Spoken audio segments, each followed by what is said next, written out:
Good afternoon, everyone.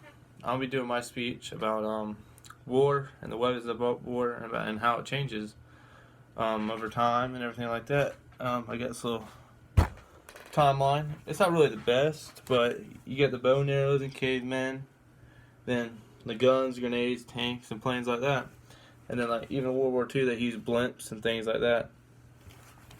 And really how that really all ties into society today and how advancements in the war changed our lives with us really knowing that war like caused the changes really. And especially with World War One, we saw a lot of advancements in weapons and uh, like the use of the plane was used in World War One. The armoring of cars and making them better so they travel over rough terrain better. And then the machine gun was really big, and that really made World War One really just a pivoting point for war because it made it deadlier and made fighting just so much more deadly and a lot more bloodier, a lot more deaths, and just really the trench warfare with it and the use of the shotgun in the trench warfare at such close quarters made everything a lot deadlier. And really, one of the bigger ones was a grenade too, as well, with explosive, because the use of explosives in World War One changed a lot too. The artillery made everything a lot more dangerous, blowing things up. Handheld grenades, and just able to throw a grenade over to someone and blowing them up was really big in trench warfare. Also, in World War One, before the plane was kind of thought if you used a plane of war it was unethical because it was too deadly. It was able to cause too much damage. But after every army just basically built an air force, everybody had planes. We saw a lot of airplane fighting, and they were able to drop bombs for planes, able to hook up machine guns to planes, causing a lot more casualties and a lot of civilian deaths with planes because they would drop bombs.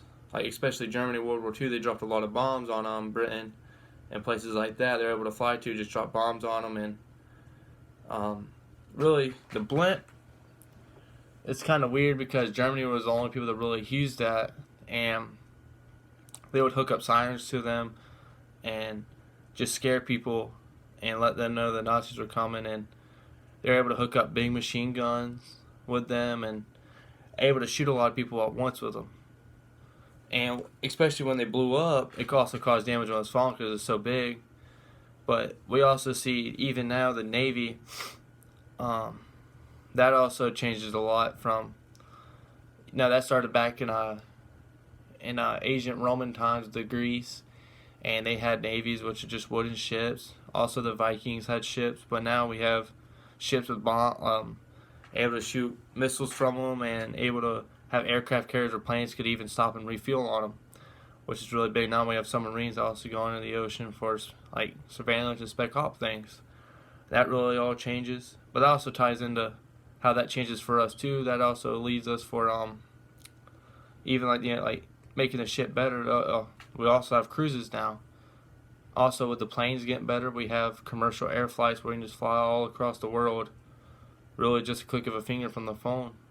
And I feel like the biggest thing now is nuclear weapons, which the first one was during the Manhattan Project back around 1914, I believe, and really how that really changed us because even though America was the only one to use it in war against Hiroshima and I think Kawasaki, they blew up those two cities, and that caused thousands and thousands of casualties in just an instant.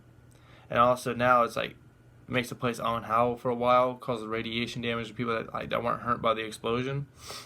Really, it's one of the deadliest weapons there is now, and because of the Cold War, it got so much better because Russia and America were competing to who was basically better, and that caused for them to upgrade their nuclear weapons by a lot, and really that just changes everything now with like we could use it as a renewable source, and a safe, and that's because it may be a safer way for us to have power.